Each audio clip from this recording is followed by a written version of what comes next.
The Remington Arms Nylon 66, 22 caliber semi-automatic rifle. It's an interesting little gun.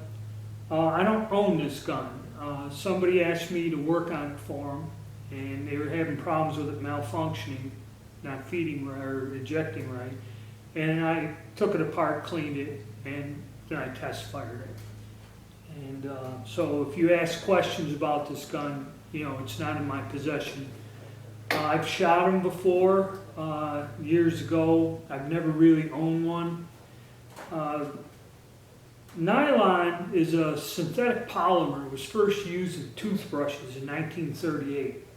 Then it became pretty popular and famous. They made stockings out of it in the 40s, and then during the war, it ended up being used for everything. So in the 50s, Remington wanted to do something innovative and had the engineers look up on a way to make a low-cost firearm with some sort of new modern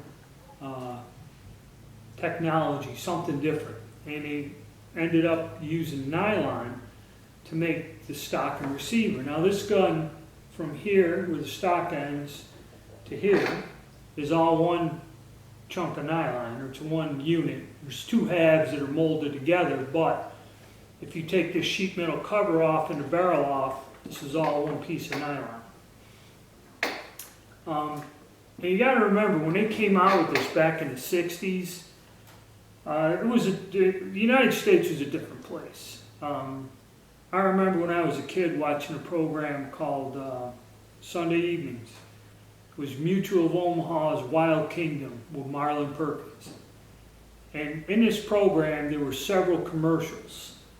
One was for Timex watches with a guy. This is John Cameron Swayze. I don't know who he was or why he's important. But he used to take a Timex watch, tie it on the front of the speedboat, drive it across the lake, and show you the Timex. Takes a licking, keeps on ticking. And then there was another ad for Bic pens, just your disposable Bic pens, plastic with a little insert. A guy would take a hunting rifle, I'd say like a 30-06, clamp it in a vise. Now this is a TV commercial. Take the bolt out. Then across the stage or room, he'd have a vise with a pine plank, about a 1/2 inch, 3/4 inch thick. And then he'd take a Bic pen and show you it's in a rifle case. And with the bolt out, he'd stick this long thing into the rifle, stick the bolt in, close it, and the rifle's clamped down. He'd fire the gun, and it would shoot the pen out and hit this pine board and penetrate the board to where the pen's sticking out of it. It actually punched right through, supposedly. And then the guy'd walk over, unclamp the block of wood, and take it on a sheet of paper and write and show you that the pen still writes after you shot it across the room out of a rifle through a hunk of wood. So that's the way it used to be, and that's when they developed this gun.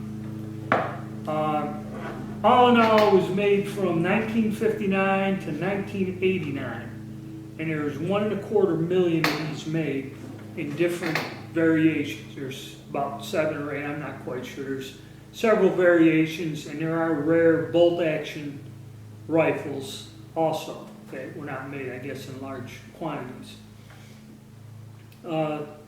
There's kind of a cult following for this gun. I mean, a gun like this is the most common one, the Mohawk Brown they call it, was just the standard one. There's some that are chrome plated, and the black diamond, and there's all kinds of different little, they're color variations is basically what it is. You know, $400 for a gun that's been out of production, a little simple plastic and steel 22, you know, it's worth about $4 to $5. You don't see them hang around long in the used gun racks at any gun shop. And people ask even more. There's one on the gun broker, it's new in the box, never fired. The guy's asking almost $1,000 for it. You know, when I was a kid, I seen these around. I believe I fired these once or twice. You know, people had them. They were kind of common. But they still hold their value, and people still, you know, seek these out. It's a pretty neat little thing. So I had to work on this for a friend. had basically just disassembled it, cleaned it real well, and scraped a bunch of gunk out. It was actually his father's rifle. It's been in the family for years, and he took it out to shoot it, and he was having problems with it, not functioning right. So it basically needed to be cleaned. There are several videos on YouTube that show you how to disassemble and reassemble this gun. I suggest you study them, because when I got into pulling out everything, it can be tricky to get it back together again. It can be a pain. But now we'll go to where I test the gun out and shoot it. I just shoot a few rounds through it. And then we'll get back and I'll show you just basically how to break it down, just to clean it. You know, pretty simple cleaning breakdown. Okay, we're going to do our first function test. Nylon 66. Got Remington gold ammo. Standard 22 ammo. It's been around for a while, so we're going to see how it works.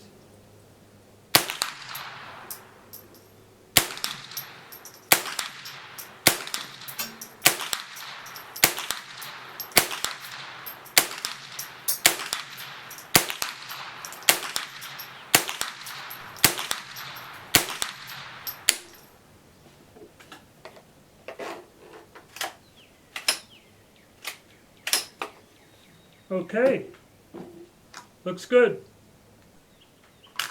Okay, now we're going to give it a run. Remington Thunderbolts.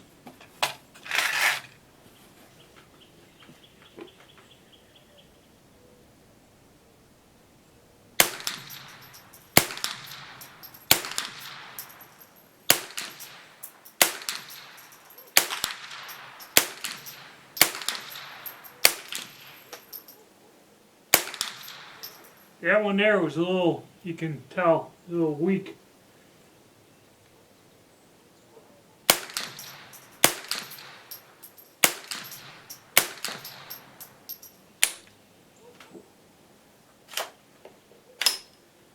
Okay. Now we're going to try one more mag full of Federal.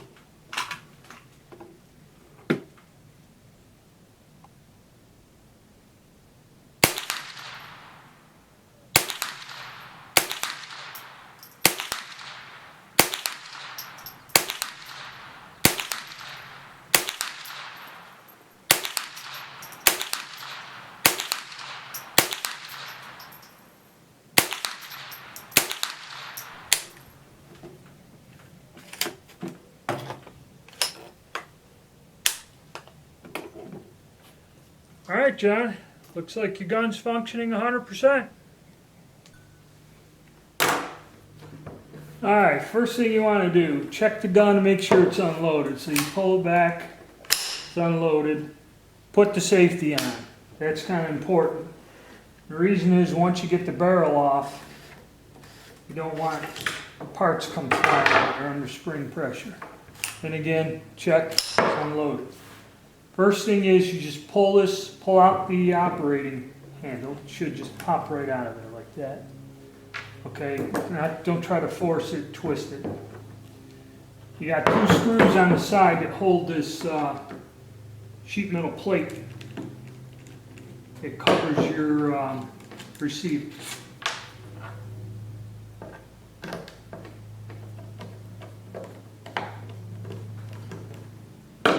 Get them out.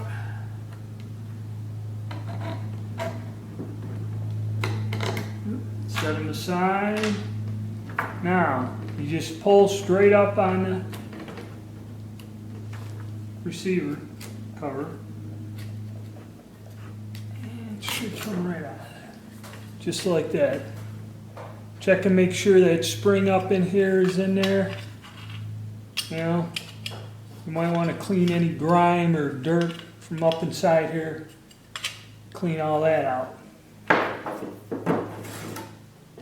Now on the other side of the gun, this is your ejector, and it only goes in one way, like this. Down to take that out, clean that too. All right, now we're going to take the barrel off, but important. What you want to do is put the operating handle back in there. So that way when you remove the barrel, the bolts under spring pressure will go flying out of the receiver.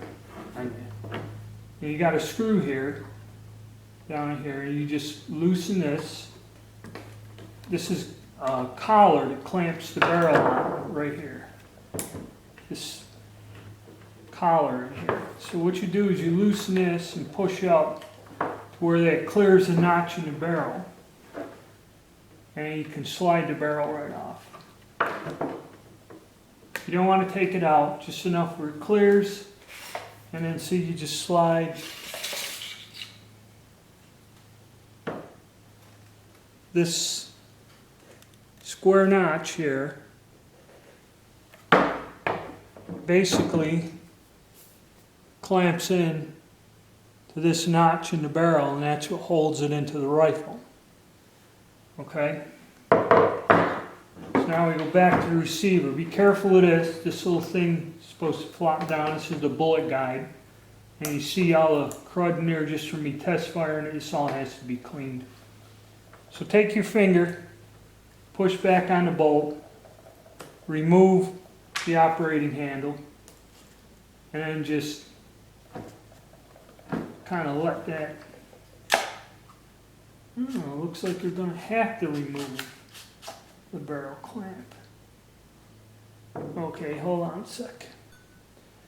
Alright, to get the bolt out, because I like to take it out. Some people, you don't have to. If you want to pull it back and just clean it that way.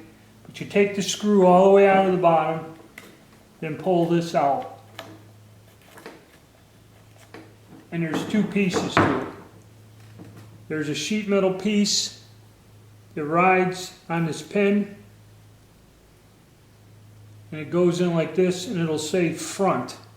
So when you reassemble this, make sure that when it goes down into this slot right there in the receiver, the front is pointing to the front of the gun. Now we can put a little pressure on the bolt, pull out the operating handle. There's another reason I want to clean that receiver out again. And you will have the spring. I'm shaking. This rod goes up in there like this with the spring. That's how that goes together.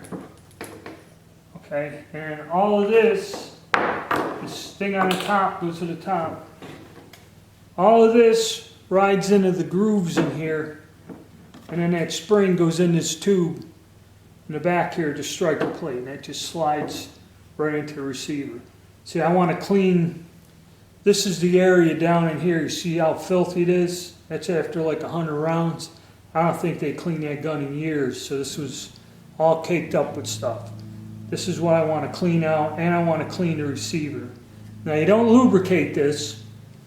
Just clean the carbon and stuff out, and then what I do is put a little protective coating after it's cleaned on the bolt and everything, you know, to the bluing in the barrel, and then reassemble it. Okay, we got everything cleaned out. Now the important thing is, like I said, keep the safety on, don't pull the trigger, because if you do, this striker thing will go flying out of the receiver. Let me bring up cleaning your gun. The problem with this gun is down in here in the feed mechanism and everything, and inside the receiver was about 30 years of buildup and junk. Once I took this all apart, cleaned it out, I fired about 100 rounds in this gun today, got dirty again, but it just, in 10-15 minutes, it all wipes out, and this gun will function perfectly as long as it's cleaned and taken care of. The guy will never have trouble. His grandchildren will never have trouble with this rifle. Cleaning the gun's important, and cleaning it right, thoroughly. Okay. Another area is the inside of this cover. All in through here, especially over the ejection port, was all full of gunk and grit. You know, you got to clean that out because that just falls on top of the bolt. Alright, so now we're ready to get it back together. You put this pin like this in there, and then this, where this flips up, this is the top of the bolt. In the back there's a hole that goes in to the hole like that, and you slide that in there. Now this spring, you have to excuse my bad hand, you want to line up the grooves in here, but the spring has to go in that tube. So you just get the spring in the tube, it's in the grooves there, in the receiver. You kind of flip this up out of the way and just push it back. Now, while you're holding it back, you take your op rod or operating handle, stick it in the bolt, which goes in behind the ejection port. You push it in so it goes behind and lock it in. Now, the bolt ain't going to go nowhere. Leave this up here for now. Next step, we take our barrel block and a little sheet metal deal here. Now you look at the sheet metal thing, it says front. Wipe the gunk off of that. Oil I put on there. Front with a slot, and on the front of that block, that little slot goes over that bump. Just like that.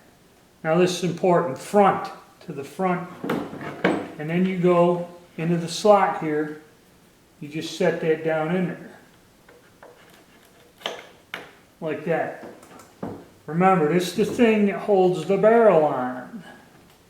So we just start this a couple turns so it hangs in there and moves freely, because it's got to move up, catch the notch in the barrel. Okay. So you take your barrel after it's all clean and ready to go. There's your notch. And you just start on this end and slide it down the channel.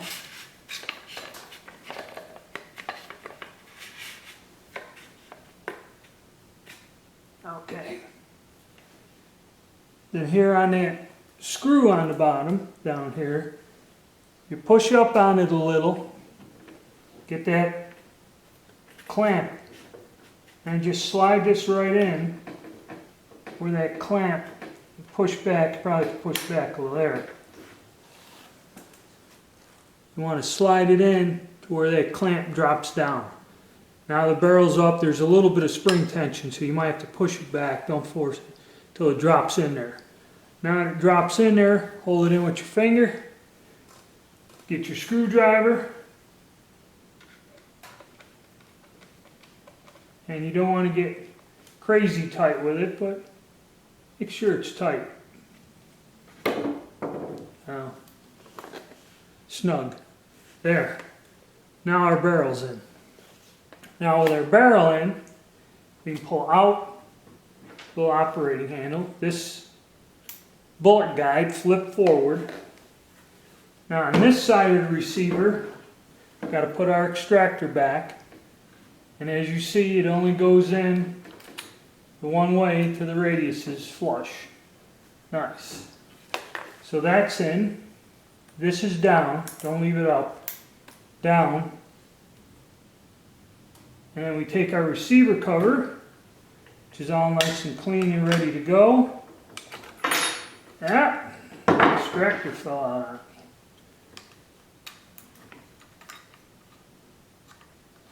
Getting too old for this.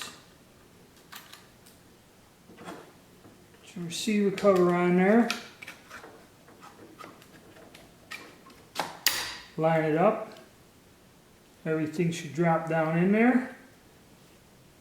Okay. Then we just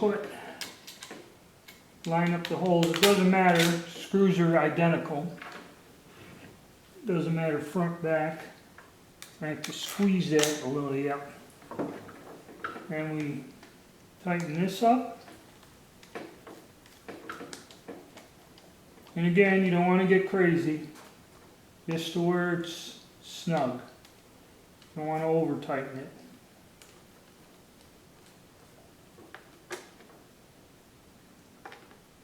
Make sure you use the right size screwdriver. These here are a little worn. And it should be about flush on this side here. We put our operating handle back in and reinstall our magazine in the butt. Lock it in place. And this gun's ready to go back to its owner, all brand new and spanking clean. Okay, that's my take on this. And like I said, this is one I had in to just work on. I don't have this gun. I really can't answer any more questions. I just kind of did a basic video while I had it. Because I don't know, some of my subscribers might be interested in it. But that's about it.